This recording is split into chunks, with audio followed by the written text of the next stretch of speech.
This episode is dedicated to Kobe and Gianna Bryant and the 7 others that died in the helicopter crash in Los Angeles. Hello and welcome back to the NBAUSCAST. I'm your host, Kade McKenzie, and today's episode is going to be a bit different. I was meant to upload one last week, but after the tragic passing of Kobe Bryant, Gianna Bryant, and the 7 others in their helicopter crash, it was just a very hard week. Did not feel like uploading at all. I grew up getting to watch Kobe Bryant, as a kid, all the way through to when he retired. Watched his final game where he dropped 60 and a comeback win. And it just didn't feel right to record and upload last week. So this episode, we're going to be talking a little bit about Kobe Bryant's career, post-career, family life, and I'll finish off the episode with just some recap of some of the things from my first episode, such as award winners for the first half of the year. Do I think any of those that I predicted is going to change? And we'll end it there. Kobe Bryant was born on August 23rd, 1978 in Philadelphia, Pennsylvania. He played high school basketball for Lower Merion and Ardmore in Pennsylvania. At the end of his high school career, instead of going to college, he decided to enter into the draft at the age of 18.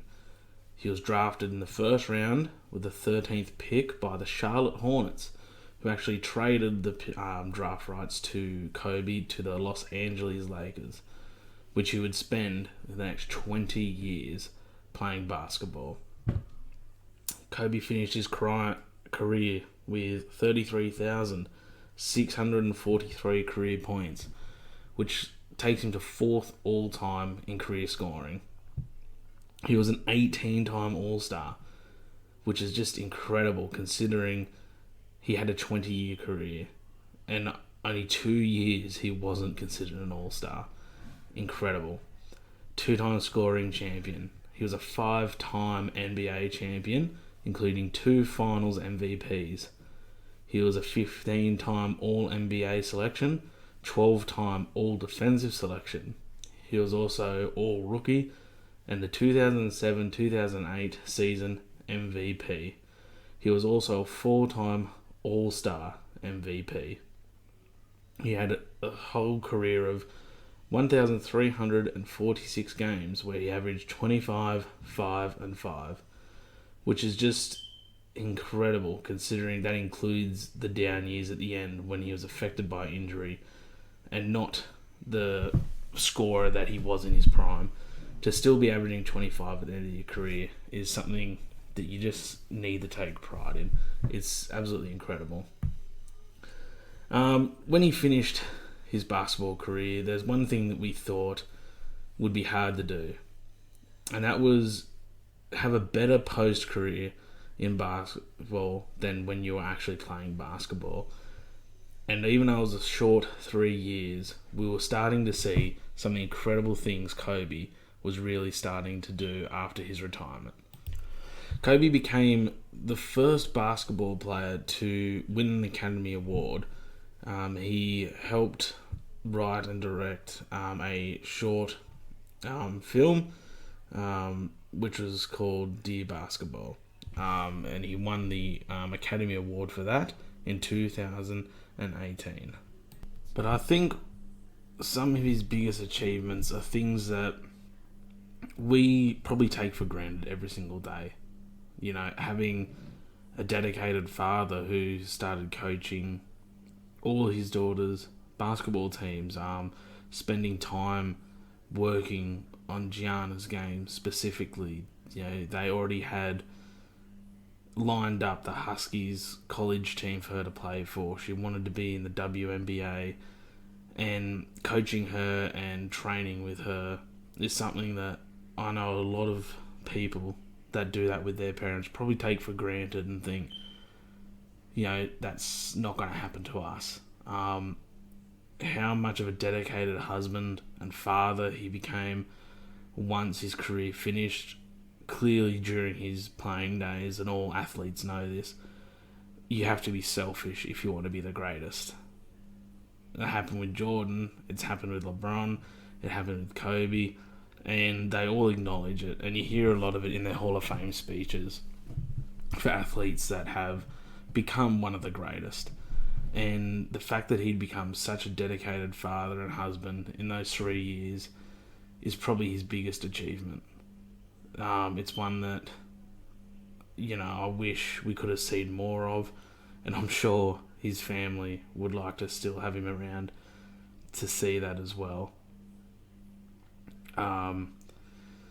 It's something that, like I mentioned, we probably all take for granted. I'm not sure the last time, even myself, I thank Dad for spending time in the cricket nets with me, or kicking footballs around, or anything like that. So the fact that Kobe had become such a dedicated father and husband, I think, and he would agree, and there's lots of reports and people that closest to him have mentioned, those 3 years were the happiest that he's been. So for me, that's probably the biggest achievement that I could recognise Kobe for, and it's just a damn shame that we're not going to see more of this. Rest in peace, Kobe. Rest in peace, Gianna. Rest in peace, the other 7. You will all truly be missed, but never forgotten. Okay, moving on to more of a lighter note.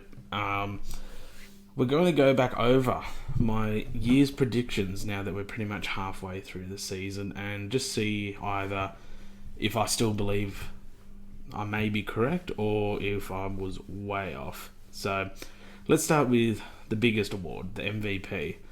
In the first episode, I said that I believe LeBron James was going to be this year's MVP. Halfway through the season, he's definitely a top 3 candidate. Maybe top 4. Him, you could throw Anthony Davis in there. Obviously, Giannis Antetokounmpo. And a little dark horse who's having an incredible stretch at the moment and bringing the Blazers season around, Damian Lillard. Absolutely balling at the moment. I think he's getting overlooked for these type of awards. However, I still believe LeBron is going to win the MVP this year and will have a big second half of the season, ensuring they keep that first seed in the West. Now, moving on to Rookie of the Year, I did predict Michael Porter Jr. However, I only reported that if he was healthy and the Nuggets actually gave him minutes. Being on the Nuggets team, it's probably hard for him to get minutes as a rookie coming off an injury due to, them having a solid contending team. In the minutes he's been given, he has been balling. Like I mentioned, that dude can score buckets on anyone. And he's been showing it. In short minutes, he comes out, drops 15, drops 20, drops 10, was getting plenty of rebounds. The dude is going to be amazing. Unfortunately, he's not going to win Rookie of the Year. Right now, it's a 2-man race. We've got Ja Morant, probably the front runner. And from my Miami Heat, Kendrick Nunn, undrafted rookie that the Heat took and signed from the Golden State Warriors G League side, has absolutely been balling for us. He's having similar numbers to Ja, and the Heat are, top 3 in the East right now and have a chance to make an incredible playoff run behind his play. The reason I'd say Ja is probably the front runner still is he's doing it with zero help on Memphis and still also has them near making the playoffs this year. Obviously, Jaren Jackson Jr. can ball as well, but when you look at the Heat, you've got Kendrick Nunn, you've got Jimmy Butler, Adebayo, Dragic, and even like Tyler Herro and Duncan Robinson. Man, they take, like Stephen A says, they get out the car at the car park ready to shoot it. That's how big their range is. Another great rookie for us is Tyler Herro as well. However, I do think Ja will win. The only way I can see Kendrick winning is if, for some reason, Ja hits the rookie wall. Apologies for that. And Kendrick Nunn continues to ball. Now, most improved. Now, I did mention the first episode, this may be due to my bias of being Australian, but I predicted Ben Simmons due to the reports and the footage of all the three-point shots he was taking, and I thought we were going to see that translate to the NBA. However, that is not the case. It's very disappointing as an Australian and a fan of Ben Simmons to see all this preseason hype, all these video footage, all these reports about how he's worked on his shot. We're going to see him shooting this year. I believe he's made 2 3-pointers. It's just not good enough. Definitely not most improved. Definitely won't win it. And if he doesn't take a jump shot soon or learn to start taking the jump shot, it's going to start affecting the Sixers and may make it hard for them to get out of the East one day. Who I think may be the most improved this year, there is a lot of candidates, to be honest. Pascal Siakam, definitely one. Absolutely balling for the Raptors after Kawhi's left. Pretty much taking that team on his back. With obviously the help of Lowry and Van Fleet and Ibaka, but is definitely, looks to me to be the clear number one on that team and is playing unreal. For me, he'd probably be the front runner right now. Moving on to Sixth Man of the Year, I predicted Lou Williams, as probably a lot of people do, because the dude averages like 30 minutes off the bench as a sixth man. I still think he's probably going to win it. If for some reason he doesn't, there is another player that I think deserves some recognition, and that is Dennis Schroeder of the OKC Thunder. Having an incredible season off the bench, producing quality minutes, and helping the Thunder to a surprising position in the West that no one predicted they were going to play this well. Their young player, Shai Gilgeous-Alexander, has been balling. Chris Paul's been balling. And then you've got Schroeder coming off the bench, producing quality minutes. Defensive Player of the Year, I predicted Anthony Davis. I still believe it's going to be Anthony Davis. Dude's been an absolute beast. Pretty much nothing to say apart from that. And he's just going to continue to dominate. Now, the champions. I was going to change my pick. After the first episode, I said that the Lakers were going to win. That's another reason I had LeBron as MVP, was because of all the chatter last year that he didn't have it anymore and he wasn't the player he used to be, and now he's averaging a career high in assists. I was going to change it to the Clippers after watching the Clippers manhandle the Lakers twice this season. Kawhi still is that dude from the finals last year. Obviously, with load management, their record isn't as great with him and Paul George resting a lot. Paul George has been injured again, slightly. But I'm just going to stick with the Lakers. The reason for that, like I said, you've got LeBron playing at MVP level, Anthony Davis at MVP level, Defensive Player of the Year type level, 2 of the top 5 players in the league on the same team. And I also think the Kobe tragedy is something that's going to contribute to the Lakers this year, wanting to perform at a high level and try and win a championship in his memory and dedicate it to Kobe Bryant. So I'm going to stay with my pick for the LA Lakers to win the championship, because I do think that with everything happening this season, the talent they have on their roster, and obviously wanting to dedicate everything to Kobe, I believe they're going to have a great second half of the year compared to their first, which was already amazing. And I think they're going to lead the West in the first position and go through and win the finals. Now, who they're playing in the finals, I believe I predicted it would be a Lakers and Sixers final, with the Lakers winning. From what I've seen this year, the Sixers are definitely missing having Jimmy Butler on their roster as their closer. And suddenly the Heat, my Heat, look like amazing contenders. Not to win the championship, I still think they're one piece away. But to come out of the East, you never know. If it goes to a 7-game series, the Heat are a team that they play tough. They play with a lot of heart. They will not let anyone put it over them or have an easy win. And, you know, the Heat, they've lost, I think, 3 games at home this year, which is incredible. they're beating top tier teams that are first and second in the conferences. They're playing absolutely unreal. I could see Heat potentially coming out of the East if they continue this form. But I'm going to change my pick from Lakers versus Sixers, and I'm going to take it to Lakers versus Bucks. Giannis is incredible. No Kawhi in the East this year to stop him in the playoffs.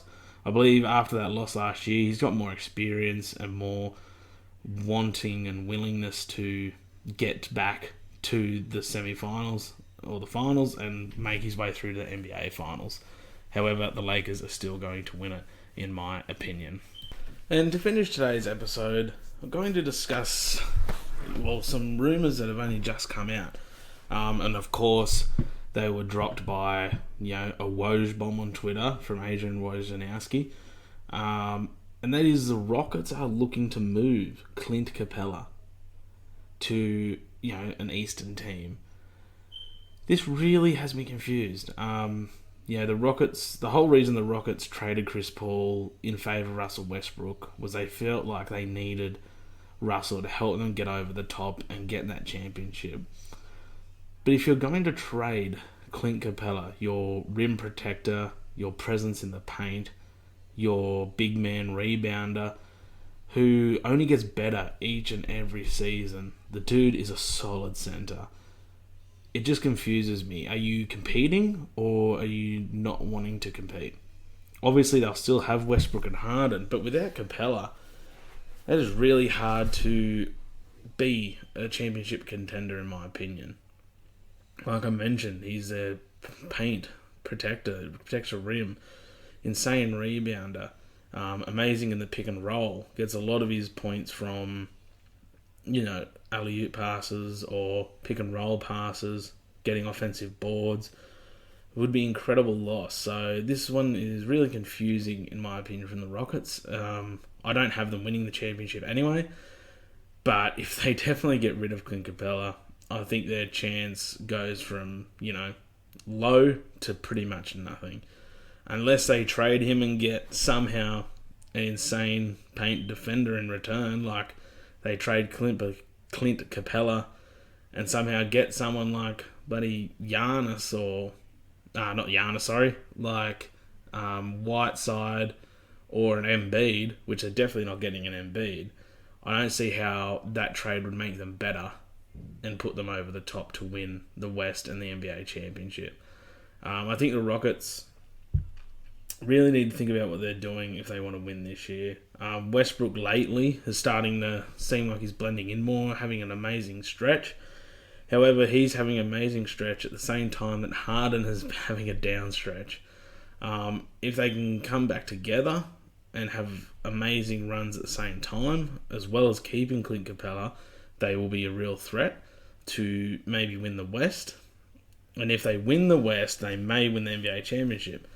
However, if they trade Clint Capella, they can wipe that out of the window, in my opinion. And they're definitely not going to win the championship without him.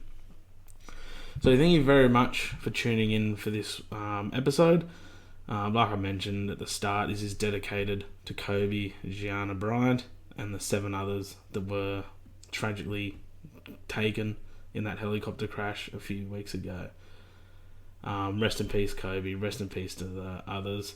And hopefully on the next episode, it can be a more upbeat, more entertaining, with a bit more, happiness around it. Thanks very much for tuning in, guys. If there's anything you want to discuss, you can follow me at Twitter at NBAUSCAST, NBAUSKADE. You can also listen to this on YouTube and SoundCloud. Thanks very much, guys. Bye.